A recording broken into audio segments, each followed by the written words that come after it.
Bonjour à vous tous et merci de vous unir à nous pour ce temps de prière et de partage autour de la parole de Dieu en ce dimanche.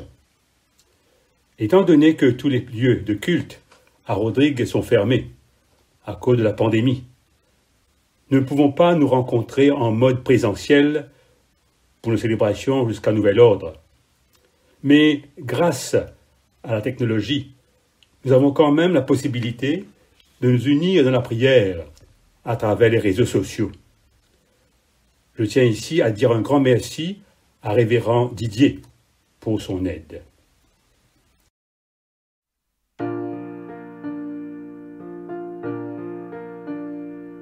Comme l'eau d'un ruisseau, ta présence coule en moi. Comme un courant d'eau, ta paix remplit mon cœur. Ta confiance m'inonde, ta présence me remplit. Ton esprit est là, je n'en doute pas. Me laissant bercer par tes vagues d'amour, je suis emportée dans ton courant. Je viens vers toi, mon Père. Je viens vers toi, Papa. Tel que je suis, je viens vers toi pour me blottir dans tes bras d'amour, tes bras d'amour. Comme l'eau d'un ruisseau, ta présence coule en moi. Comme un courant d'eau, ta paix remplit mon cœur.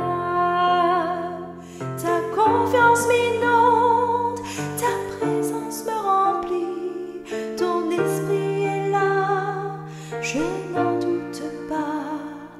Me laissant bercer par tes vagues d'amour, je suis emportée dans ton courant. Je viens vers toi, mon Père. Je viens vers toi, Papa. Tel que je suis, je viens vers toi pour me blottir dans tes bras d'amour, tes bras d'amour.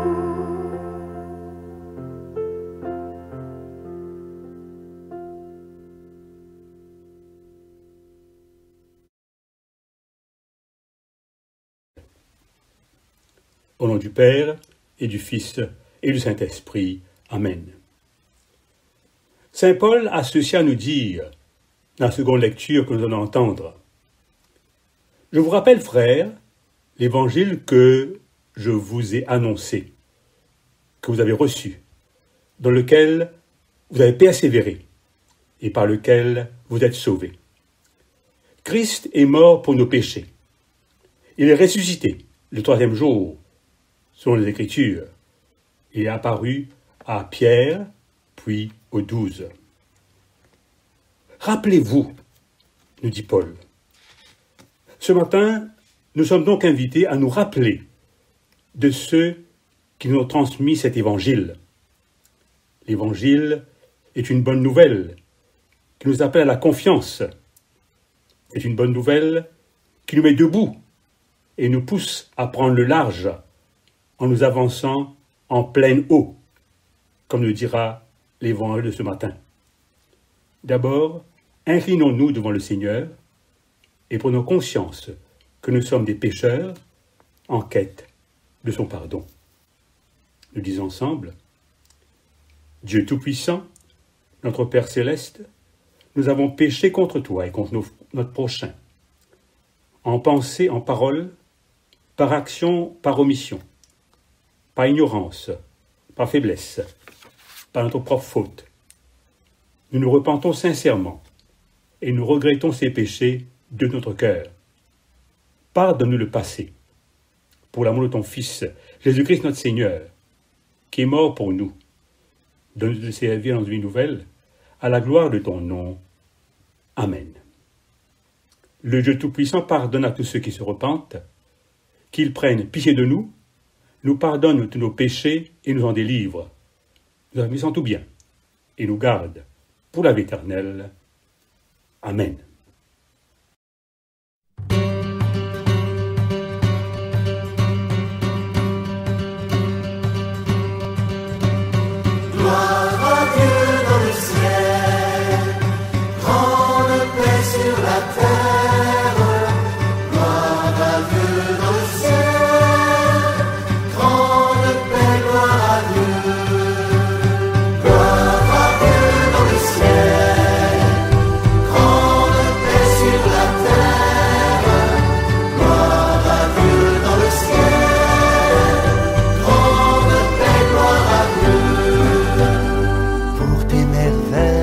Seigneur Dieu, ton peuple te rend grâce. Ami des hommes, sois béni pour ton règne qui vient.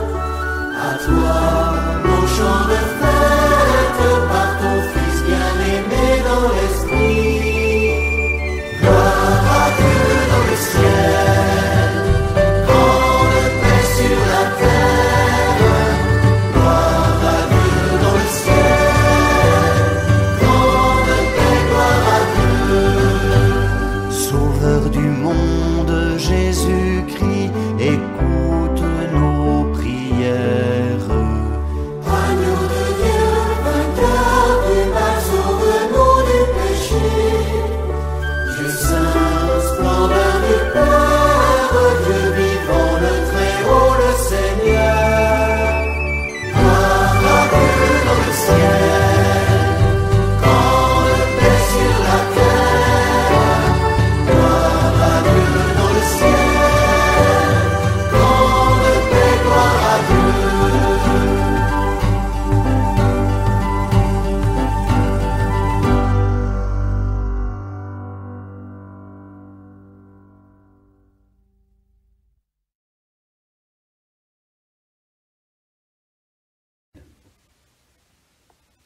Prions ensemble, Seigneur. C'est notre Dieu, ce matin, nous voici réunis autour du Christ. Sans lui, nous ne pouvons rien. Mais ta grâce en nous fait des merveilles. Par-delà nos déceptions et nos découragements, que l'Esprit Saint nous donne l'audace de croire en ton Fils sur parole. En lui s'accomplit ta fidélité pour les siècles des siècles. Amen. Mettons-nous maintenant à l'écoute de la parole de Dieu.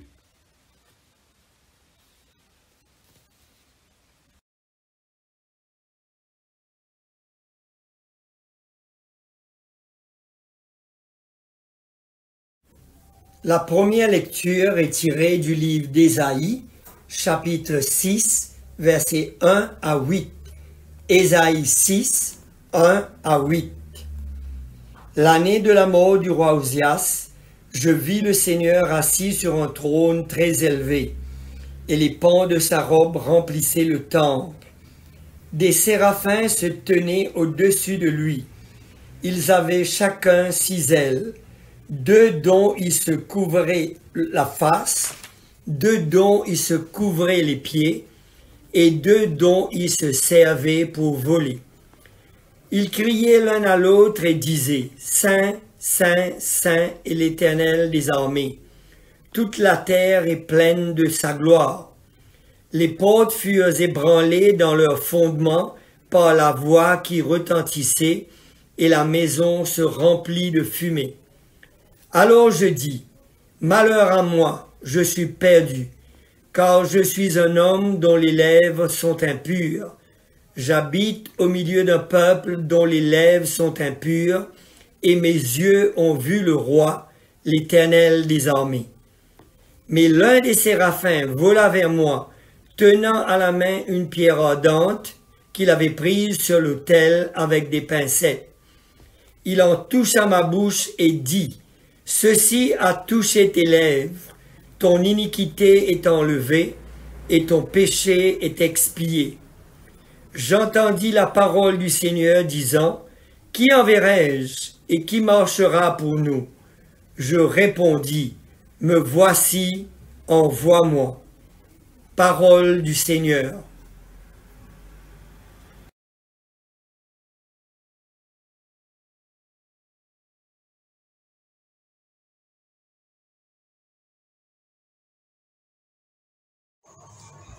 Écoutons et méditons ensemble le psaume 138. Seigneur, je veux te louer de tout mon cœur. Devant les puissances du ciel, je veux te célébrer par mes chants et m'incliner face à ton sanctuaire. Dieu qui est présent, je veux te louer pour ta fidèle bonté, car tu as fait plus que tenir ta promesse, plus que nous n'attendions de toi. Quand je t'ai appelé, tu m'as répondu. Tu m'as rempli de courage et de force. Seigneur, que tous les rois de la terre te louent quand ils auront entendu ce que tu dis. Qu'ils célèbrent tes actions en chantant. La gloire du Seigneur est immense. Le Seigneur a beau être là-haut, il voit les humbles. De loin, il reconnaît l'orgueilleux. Si je dois vivre au cœur de la détresse, tu me maintiendras en vie, malgré la colère de mes ennemis. Tu avanceras la main, ta main droite me sauvera. Seigneur, tu feras cela pour moi, toi dont l'amour n'a pas de fin. N'abandonne pas maintenant ce que tu as créé de tes propres mains. Gloire soit au Père, au Fils et au Saint-Esprit.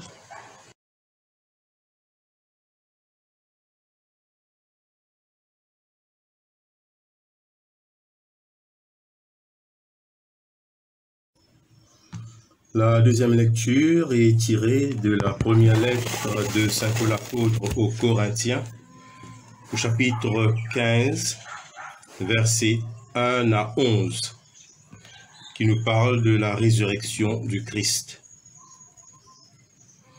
Frères, je désire vous rappeler maintenant la bonne nouvelle que je vous ai annoncée, que vous avez reçue et à laquelle votre foi est fermement attachée. C'est par elle que vous êtes sauvés, si vous la retenez telle que je vous l'ai annoncée, autrement, vous auriez cru inutilement.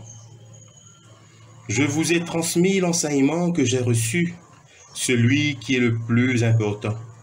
Le Christ est mort pour nos péchés, comme l'avaient annoncé les Écritures. Il a été enterré et il est revenu à la vie le troisième jour, comme l'avaient annoncé les Écritures. Il est apparu à Pierre, puis aux 12 apôtres. Ensuite, il est apparu à plus de 500 de ses disciples à la fois. La plupart d'entre eux sont morts, sont encore vivants, mais quelques-uns sont morts. Ensuite, il est apparu à Jacques, puis à tous les apôtres. Enfin, après eux tous, il m'est aussi apparu à moi, et pourtant, je suis comme un être né prématurément. Je suis en effet le moindre des apôtres. À vrai dire, je ne mérite même pas d'être appelé apôtre, car j'ai persécuté l'Église de Dieu. Mais par la grâce de Dieu, je suis ce que je suis, et la grâce qu'il m'a faite n'a pas été inefficace. Au contraire, j'ai travaillé plus que tous les autres apôtres. Non pas moi, en réalité, mais la grâce de Dieu qui est avec moi. Ainsi que cela vienne de moi ou d'eux, voilà ce que nous prêchons. Voilà ce que vous avez cru. Parole du Seigneur.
Écoutez la bonne nouvelle proclamée en l'évangile de Jésus-Christ selon saint Luc. Saint Luc, chapitre 5, les versets 1 à 11.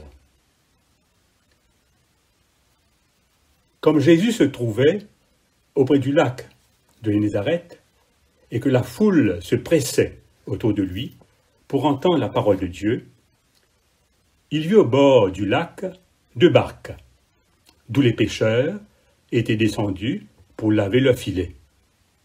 Il monta dans l'une de ces barques, qui était à Simon, et le pria de s'éloigner un peu de terre. Puis il s'assit, et de la barque, il enseignait la foule. Lorsqu'il eut cessé de parler, il dit à Simon, « Avance en pleine eau, et jetez vos filets pour pêcher. » Simon lui répondit, « Maître, nous avons travaillé toute la nuit, sans rien prendre. Mais sur ta parole, je jetterai le filet. » L'ayant jeté, ils prirent une grande quantité de poissons, et leur filet se rompait. Ils firent signe à leurs compagnons, qui étaient dans l'autre barque, de venir les aider. Ils vinrent et remplirent les 2 barques, au point qu'elles enfonçaient. Quand il vit cela, Simon-Pierre tomba aux genoux de Jésus et dit, « Seigneur, retire-toi de moi, parce que je suis un homme pécheur. » Car l'épouvante l'avait saisi, lui et tous ceux qui étaient avec lui, à cause de la pêche qu'ils avaient faite.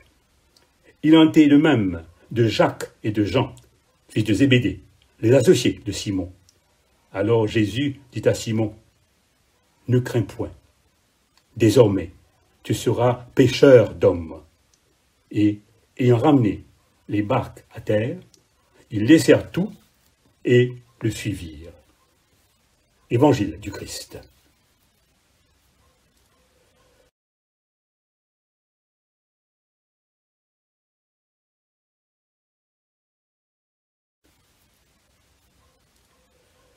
Lorsque nous lisons les Saintes Écritures, nous voyons que Dieu est un Dieu qui appelle.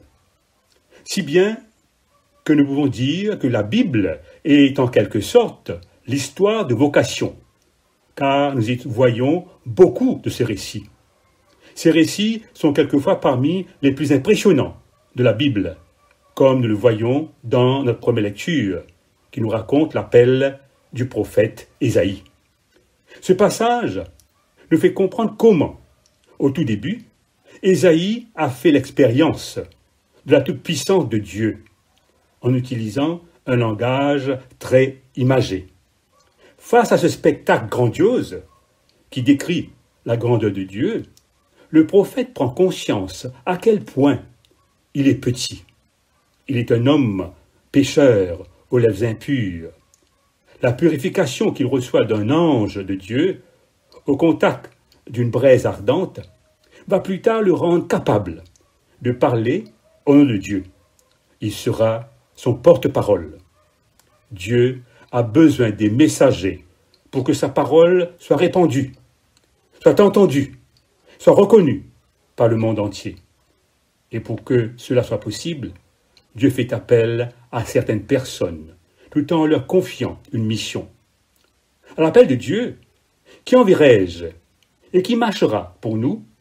Ésaïe s'est rendu disponible en répondant « Me voici, envoie-moi ».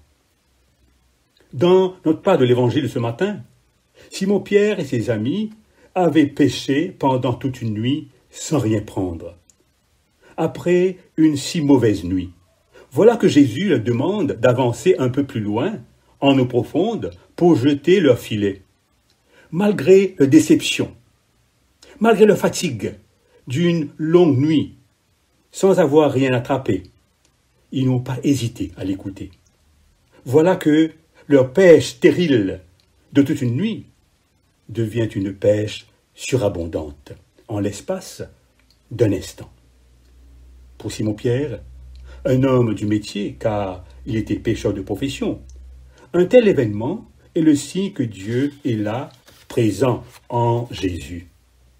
Comme Ésaïe, dans le temple, La réaction première de Simon-Pierre est de reconnaître l'écart qui le sépare de Jésus. « Seigneur, retiens-toi de moi, dit-il, parce que je suis un homme pécheur. » Comme nous l'avons vu dans la première lecture, mais cette fois-ci, sans le geste, avec la braise ardente, Simon est purifié et envoyé en mission par la parole que lui dit Jésus. « Ne crains point. Désormais, tu seras pécheur d'hommes. » Un nouveau programme de vie est donc offert à Simon-Pierre. Et désormais, sa vie prendra une haute tournure. Pour cela, Jésus l'invite à la confiance. Ne crains point. Celui qui peut agir sur la nature peut aussi agir sur le cœur des hommes. Jésus rassure la personne qui l'invite à le suivre. Mais en même temps, il veut mettre l'accent sur les exigences d'un tel appel. Le texte nous précise, ils ramenaient les barques à terre, ils laissèrent tout et le suivirent. En d'autres mots, le disciple est appelé à s'attacher sans condition à Jésus pour pouvoir accomplir la tâche qui lui a été confiée. Je l'ai dit au début, la Bible est l'histoire de vocation. Mais si Dieu appelle, c'est pour envoyer. Ce fut le cas d'Ésaïe, comme nous l'avons vu. Celui de Paul, après sa rencontre avec Jésus, ressuscité, sur la route de Damas. De Simon-Pierre et de ses compagnons. Dieu n'a jamais cessé de nous appeler à collaborer avec lui pour la construction de son royaume. C'est dommage que le terme vocation soit mal utilisé pour parler uniquement des personnes qui se sont appelées à servir comme diacres, comme prêtres ou comme évêques au sein de l'Église. La vocation est étroitement liée à la mission de l'Église. En tant que disciples du Christ, cette mission nous concerne tous. Certes, il y a des gens qui reçoivent un appel particulier à exercer un ministère consacré, mais chacun a un rôle à jouer et sa petite part à contribuer.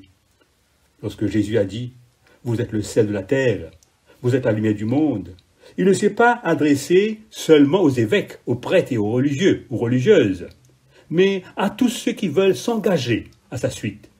Donc, nous sommes tous appelés à témoigner pour le Christ.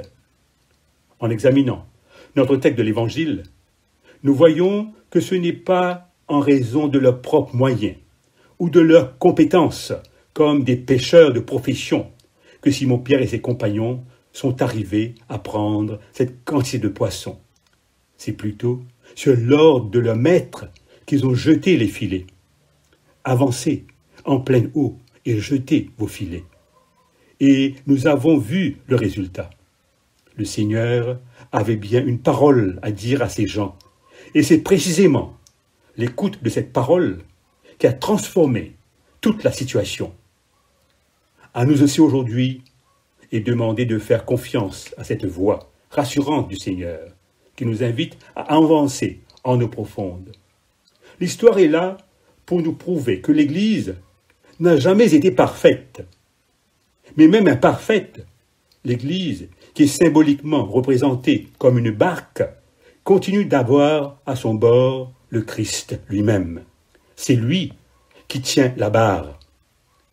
Contre vents et marées, cette barque continue à avancer, secouée parfois par des tempêtes, mais elle est toujours bien présente au cœur du monde et efficace dans la mesure où ses membres soient tous animés par ce même désir de la faire avancer. Amen.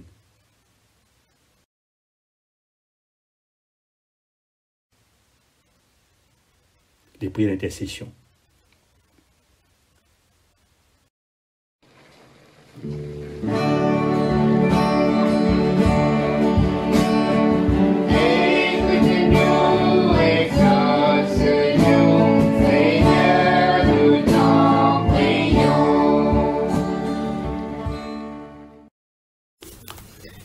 Après chaque intention de prière, nous allons dire « Seigneur, écoute-nous, Seigneur, exauce-nous ».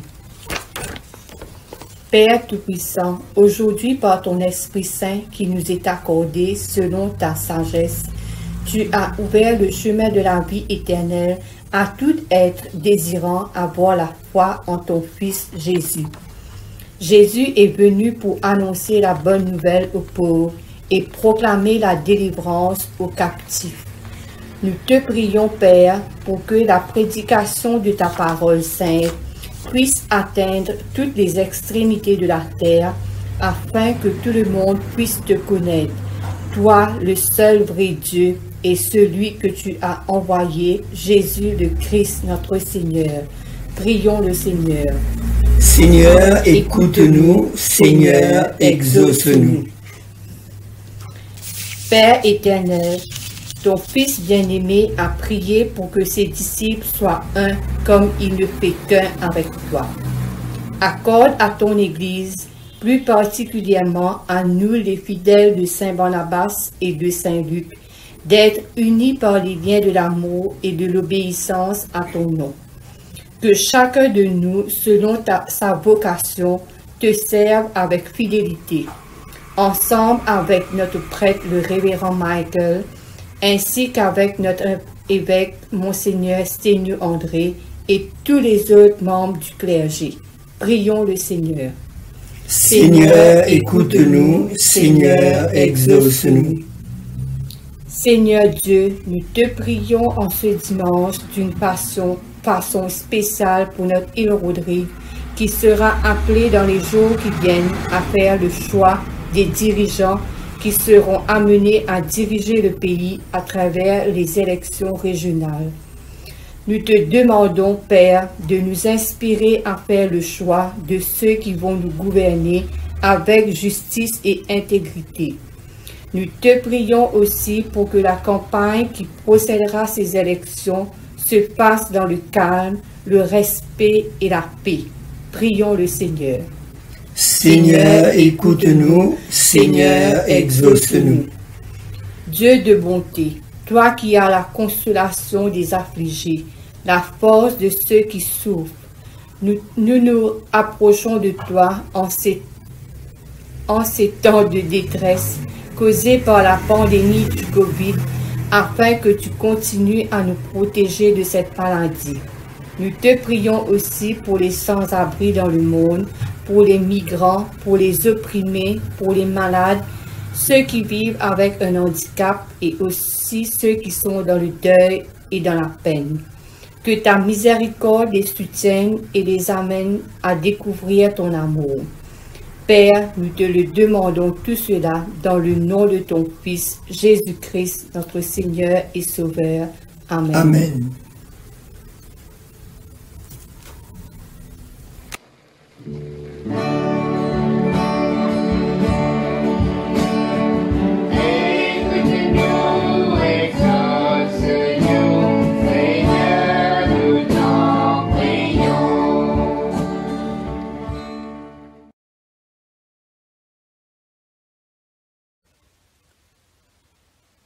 Ensemble, nous disons la prière que Jésus nous enseignait.